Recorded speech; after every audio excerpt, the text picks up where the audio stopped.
श्याम नगर में बलराज नाम का एक व्यक्ति रहता था। वह बड़ा मेहनती था। उसका एक पुत्र भी था जिसका नाम गोपाल था। गोपाल भी अपने पिता की तरह ही बहुत मेहनती था। जब गोपाल छोटा था तभी उसकी माँ का देहांत हो गया था। गोपाल के पिता ने फैसला किया कि वो दूसरी शादी नहीं करेगा और खुद ही गोपाल का पालन पोषण करेगा। दोनों बाप बेटे राजा जयचंद के यहाँ नौकरी करते थे। राजा उन्हें उनकी रोज की मेहनत के बदले केवल 2 किलो अनाज देता था। इतने कम अनाज में दोनों बाप बेटों का बड़ी मुश्किल से गुजारा हो पाता था। एक दिन गोपाल अपने पिता से कहता है, पिताजी, हमें राजा की नौकरी छोड़ देनी चाहिए और हमें कुछ और काम करना चाहिए या फिर किसी दूसरे शहर में जाकर नौकरी करनी चाहिए। राजा हमें इतना कम अनाज देता है, हमारा पेट भी ढंग से नहीं भर पाता। हम हमेशा भूखे ही रहते हैं। भूखा रहने की वजह से हम बहुत कमज़ोर हो गए हैं। अगर हमें पेट भर भोजन ही नहीं मिलेगा तो हम काम कैसे कर पाएंगे। बेटा, तू कह तो ठीक रहा है। भूखा रहने की वजह से मुझ में भी बहुत कमजोरी आ गई है। मुझे तो काम करते करते चक्कर से आने लगते हैं। कभी कभी तो सब कुछ धुंधला सा दिखाई देता है। लेकिन बेटा, हम राजा के यहाँ काम करना नहीं छोड़ सकते। अगर हम राजा के यहाँ से काम छोड़कर कहीं दूसरे शहर में नौकरी करने गए तो राजा हमें ढूंढकर सूली पर लटका देगा। इसीलिए हमारी भलाई इसी में है कि हम चुपचाप राजा के यहाँ नौकरी करते रहें। अब तू जाकर जंगल से थोड़ी सी लकड़ी ले आ, मैं तुम्हारे लिए खाना बना दूंगा। गोपाल अपने पिता के कहने पर जंगल से लकड़ी लेने चला जाता है। तभी बलराज के घर एक बुढ़िया आती है और उससे कहती है, बलराज, तूने अपनी सारी जिंदगी मुसीबत काटी है, अब और अपनी जिंदगी मुसीबत में मत काट। तू कभी भी चैन से बैठकर 2 रोटी नहीं खा पाया है। तुम्हारा बेटा कब का जवान हो चुका है, तू उसकी शादी क्यों नहीं कर देता? घर में बहू आएगी तो कम से कम तुम्हें खाना तो बनाना नहीं पड़ेगा। तुम थके हारे मजदूरी करके घर आते हो और फिर घर आकर भोजन बनाते हो। अगर घर में बहू आ जाएगी तो तुम्हें बहुत से कामों से राहत मिल जाएगी। चाची, गोपाल की शादी हुए 1 साल बीत चुका है। क्या कहा तूने? गोपाल की शादी को 1 साल हो चुका है? लेकिन तूने कभी इसके बारे में किसी को बताया क्यों नहीं? आखिर क्या वजह हो सकती है? जरा मुझे भी तो पता चले। चाची, वजह तो कुछ नहीं। गोपाल की बहू अपनी माँ के घर है। माँ के घर क्यों है? तूने उसे वहाँ छोड़ क्यों रखा है? बेटे की शादी क्या बहू को मायके में छोड़ने के लिए की जाती है? तू अपने बेटे से कहता क्यों नहीं कि वो अपनी बहू को मायके से लेकर आए? तू आज ही गोपाल को भेज दे बहू को मायके से लाने के लिए। कैसे भेज दूं चाची? हमारे घर में तो एक चारपाई तक नहीं है जिस पे आकर वो बेचारी बैठ सके, और ना ही हमारे पास इतने पैसे हैं कि हम चारपाई खरीद सके। और फिर गोपाल के पास ऐसे कपड़े भी तो नहीं हैं जिन्हें पहनकर वो अपनी ससुराल जा सके। उसके पास सिर्फ 2 जोड़ी कपड़े हैं और उनमें भी दर्जनों पायबंद लगे हुए हैं। पायबंद लगे हुए कपड़े पहनकर जाता हुआ क्या गोपाल अच्छा लगेगा? अरे वारे बलराज, मैं तो तुझे बड़ा अक्लमंद समझती थी, लेकिन तू तो मूर्खों से भी बड़ा मूर्ख है। बस इतनी सी बात के लिए तूने गोपाल की बहू को उसकी माँ के घर छोड़ रखा है। मैं तो सोच रही थी कि शायद कोई बड़ा बखेड़ा है। भला ये भी कोई बात थी? चारपाई और कपड़ों की वजह से तू बहू को लेके नहीं आ रहा? चल, मैं दूंगी तुझे चारपाई बहू के बैठने के लिए और गोपाल के लिए कपड़े भी लाऊंगी। इतना कहकर वह बुढ़िया अपने घर चली जाती है। तभी बलराज सोचने लगता है, चाची सही कहती है, मुझे गोपाल की बहू को बुला लेना चाहिए। अगर बहू आ जाएगी तो हमें घर के कामों से राहत मिल जाएगी। मैं कल ही भेज दूंगा गोपाल को बहू को लाने के लिए। फिर बलराज उस बुढ़िया के घर जाता है और बुढ़िया से गोपाल के लिए नए कपड़े और चारपाई लेकर अपने घर आ जाता है। गोपाल चारपाई देखकर अपने पिता से कहता है, पिताजी, आप ये चारपाई कहाँ से लाए हो? बेटा, ये चारपाई विमला चाची ने दी है और तुम्हारे लिए नए कपड़े भी दिए हैं। लेकिन पिताजी, विमला चाची ने तुम्हें ये चारपाई और नए कपड़े क्यों दिए हैं? बेटा, विमला चाची ने ये चारपाई तुम्हारी बहू के लिए दी है और ये नए कपड़े तेरे लिए। मैं कहता हूँ ये नए कपड़े पहनकर तू कल अपने ससुराल चला जा और अपनी बहू को ले आ। लेकिन पिताजी, हम अपना ही पेट बड़ी मुश्किल से भर पाते हैं, फिर हम मालती को क्या खिलाएंगे? वो हमारे घर का ऐसा हाल देखेगी तो क्या सोचेगी? ये सब मैं जानता हूँ बेटा, लेकिन बहू को जिंदगी भर के लिए उसके मायके में भी तो नहीं छोड़ सकते। कभी ना कभी तो उसे लाना ही होगा। इसीलिए एक काम कर, तू कल ही जाकर उसे ले आ। ठीक है पिताजी, जैसे तुम्हारी मर्जी, मैं कल ही जाकर मालती को ले आऊंगा। अगली ही सुबह बुढ़िया के दिए हुए कपड़े पहनकर गोपाल मालती को लेने के लिए अपनी ससुराल चल पड़ता है। ससुराल में गोपाल की बड़ी अच्छे से मेहमान नवाजी होती है। गोपाल एक हफ्ते तक अपनी ससुराल में ही रुकता है। उसके बाद वह अपनी पत्नी मालती को लेकर अपने घर की ओर चल पड़ता है। लेकिन रास्ते में चलते चलते गोपाल सोचने लगता है, अभी तो हमारे घर में बहुत गंदगी हुई पड़ी है, मालती देखेगी तो क्या कहेगी? एक काम करता हूँ, पहले मैं मालती को मीमना चाची के घर छोड़ाता हूँ, उसके बाद मैं अपने घर की सफाई कर लूँगा। गोपाल अपनी पत्नी को बुढ़िया के घर छोड़कर अपने घर आ जाता है। जब बलराज ने गोपाल को अकेले आते हुए देखा तो उसने गोपाल से कहा, बेटा तू अकेला ही आ रहा है, तुम्हारी पत्नी कहाँ है? तू उसे क्यों नहीं लाया? पिताजी, मैं मालती को ले आया हूँ, पर मैं उसे विमला चाची के घर छोड़कर आया हूँ, क्योंकि हमारे घर में बहुत गंदगी हुई पड़ी है, सारा सामान यहाँ वहाँ बिखरा हुआ पड़ा है। वो ये सब देखेगी तो शायद उसे अच्छा ना लगे। जब मैं घर की साफ सफाई कर लूँगा तो मैं मालती को ले आऊँगा। बेटा, साफ सफाई तो बाद में होती रहेगी, तो पहले महाराज के पास चल, वो तुझे 3 दिन से रोज बुला रहे हैं। मैं उसे रोज कोई ना कोई बहाना लगा देता हूँ। तुझे अपने ससुराल में इतने दिन नहीं रुकना चाहिए था, पता नहीं महाराज तुमसे क्या कहेंगे। गोपाल घर की बिना सफाई किए अपने पिता के साथ राजमहल की ओर चल पड़ता है। उधर बुढ़िया ने मालती की खूब खातिरदारी करी और फिर उससे बोली, बेटी तुम बहुत समझदार हो, खुदा तुम्हें हमेशा खुश रखे। चलो आओ, अब मैं तुम्हें तुम्हारे घर छोड़ाऊं। बुढ़िया की बात सुनकर मालती को बड़ा आश्चर्य हुआ। वह सोचने लगी कि क्या यह घर उसका नहीं है। तो उसने हिचकिचाते हुए बुढ़िया से पूछा, माँ जी, ये गोपाल का घर नहीं है तो फिर गोपाल का घर कौन सा है? बेटी, गोपाल राजा के यहाँ काम पर गया है, इसलिए तुझे मेरे पास छोड़ गया था। तू अभी नई नवेली बहू है, तू घर में अकेली कैसे रहती? अब तो वो आने ही वाला होगा। चल, उसके आने से पहले मैं तुझे तेरे घर छोड़ के लाती हूँ। फिर वह बुढ़िया मालती को उसके घर छोड़ आई। मालती को गोपाल का घर देखकर बहुत आश्चर्य हुआ। पूरा घर गंदा पड़ा था। देखने में ऐसा मालूम होता था जैसे वहां सालों से झाड़ू तक न लगी हो। सारा सामान इधर उधर बिखरा हुआ पड़ा था। एक कोने में 2-3 जोड़ी कपड़े रखे हुए थे, जिन पर जगह जगह पेबंद लगे हुए थे और उन कपड़ों पर धूल जमी पड़ी थी। घर की यह हालत देखकर मालती की आंखों में आंसू आ जाते हैं।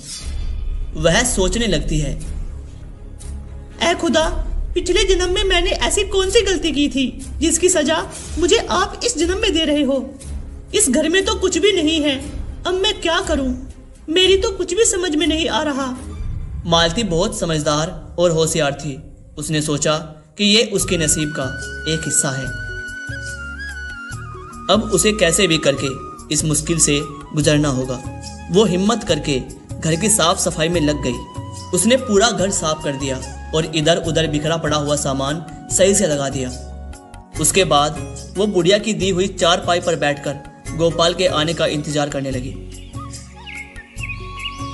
इंतजार करते करते रात होने वाली थी, लेकिन गोपाल और उसके पिता अभी तक घर पर नहीं आए थे। मालती बेचैन होने लगी। इतना बड़ा घर और वो घर पर अकेली। उसका दिल घबराने लगा कि कहीं कोई गैर मर्द आकर उसके साथ कुछ गलत न कर दे। उसके दिमाग में तरह तरह के ख्याल आने लगते हैं और इतने में ही गोपाल और उसके पिता हाथ में अनाज का थैला लिए अपने घर आ जाते हैं। घर आकर उन्होंने देखा कि उनके घर का नक्शा ही बदल गया था। जो घर हमेशा कूड़े का ढेर बना रहता था, आज वो हीरे की तरह चमक रहा था। ये सब देखकर दोनों बाप बेटे बहुत खुश हुए। फिर गोपाल ने वह 2 किलो अनाज जो उन्हें राजा देता था, गोपाल ने अपनी पत्नी को दे दिया और फिर बोला, लो इसे पका लो, मालती को 3 लोगों के लिए इतना कम अनाज देखकर बहुत आश्चर्य हुआ। वो गोपाल से पूछने लगी, ये अनाज तो 3 लोगों के लिए बहुत कम है, तुम्हें अनाज फालतू लाना चाहिए था। मालती, मेरे और पिताजी के एक दिन के काम का राजा बस 2 किलो अनाज देता है। अब तुम ही बताओ, मैं फालतू अनाज कहाँ से ले आता? आप लोग राजा के यहाँ पूरा दिन मेहनत करते हो और राजा आपको ये 2 किलो अनाज देकर बहका देता है। राजा आपके साथ नाइंसाफी कर रहा है, क्या आपको दिखाई नहीं देता?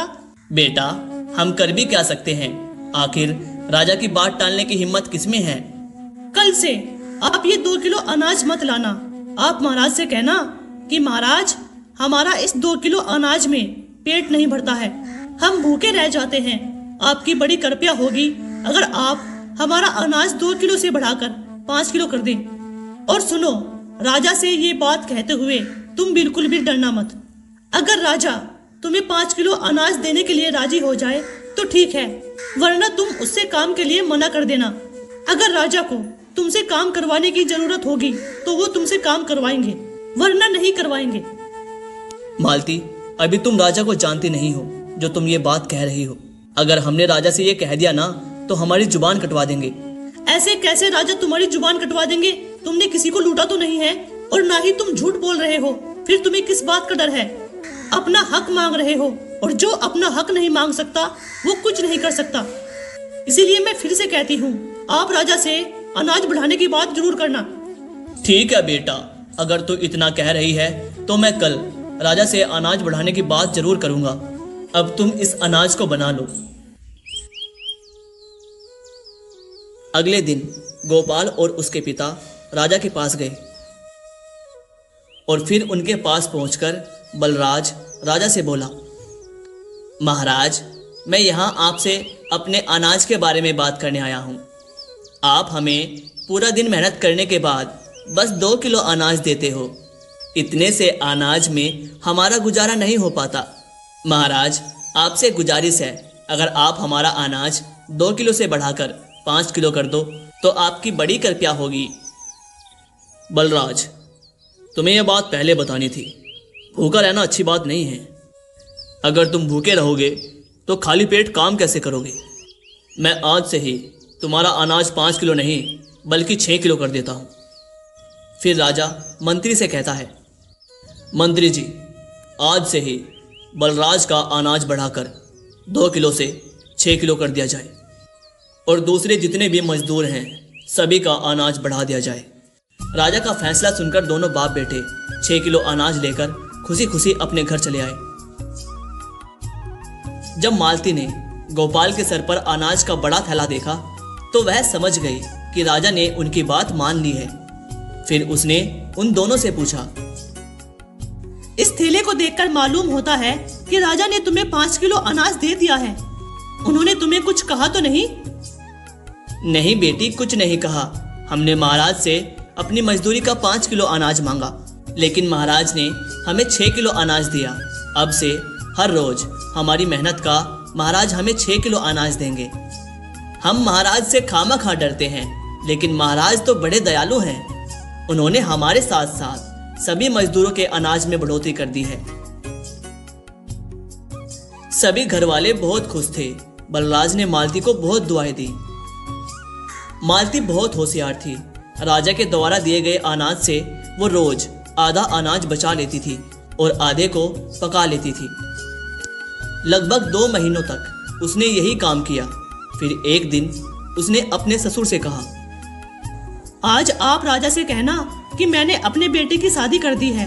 अब हम परिवार में 3 सदस्य हो गए हैं। आप जो अनाज हमें देते हो उससे अब हमारा पूरा नहीं पड़ता है। महाराज, अगर आप हमारा अनाज थोड़ा और बढ़ा दो तो बड़ा अच्छा होगा। ठीक है बेटी, मैं महाराज से ऐसा ही कहूंगा।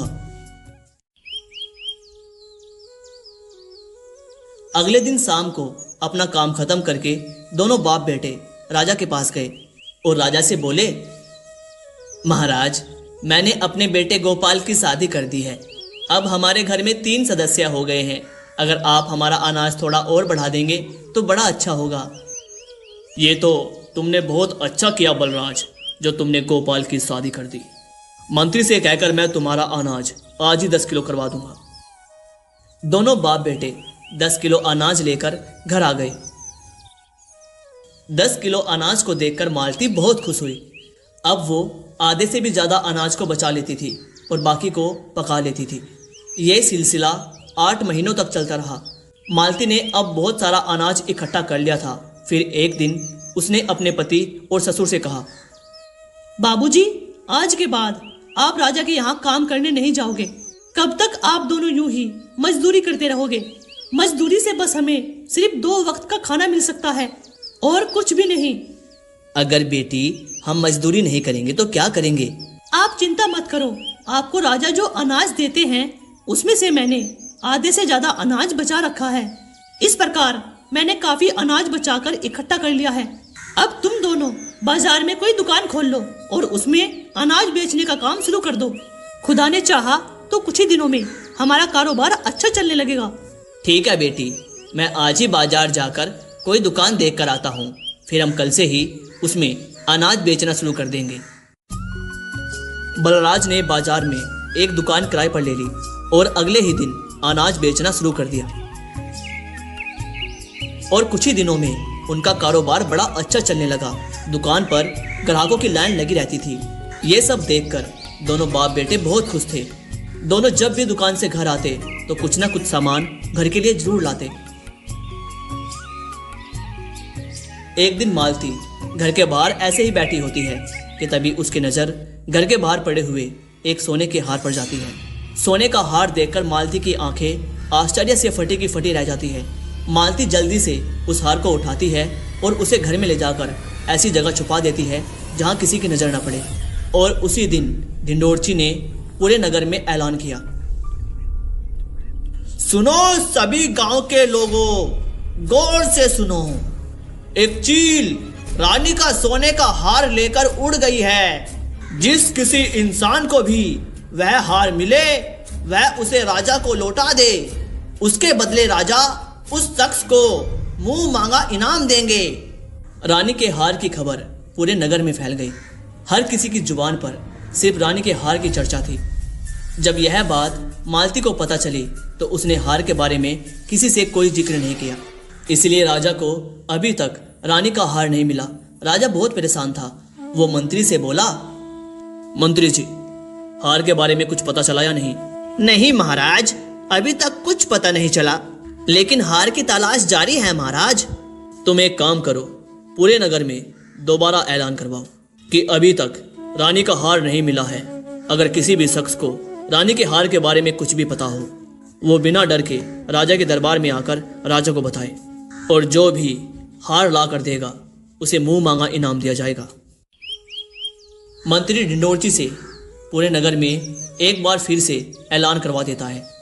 और अगले दिन मालती अपने ससुर और पति से कहती है, मैंने सुना है कि रानी का हार एक चील लेकर उड़ गई है, और जो शख्स उस हार को तलाश करके राजा को देगा, क्या राजा उसे सच में मुंह मांगा इनाम देंगे? कहीं राजा झूठ तो नहीं बोल रहे?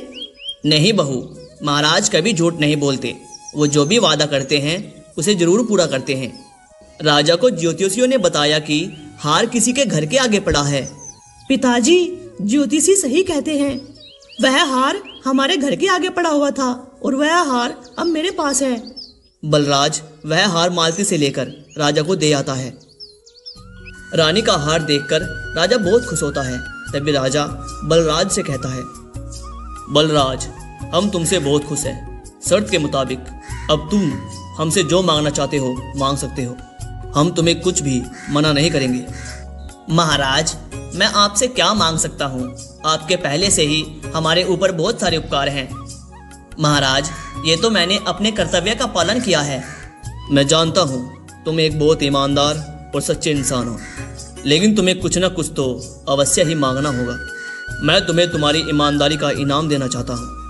महाराज, जब आप इतना कह ही रहे हैं तो पहले मैं अपने घर पर मशवरा कर लूँ, उसके बाद मैं आपको बताऊँगा। ठीक है बलराज, तुम अपने परिवार वालों से बात करके मुझे कल बता देना।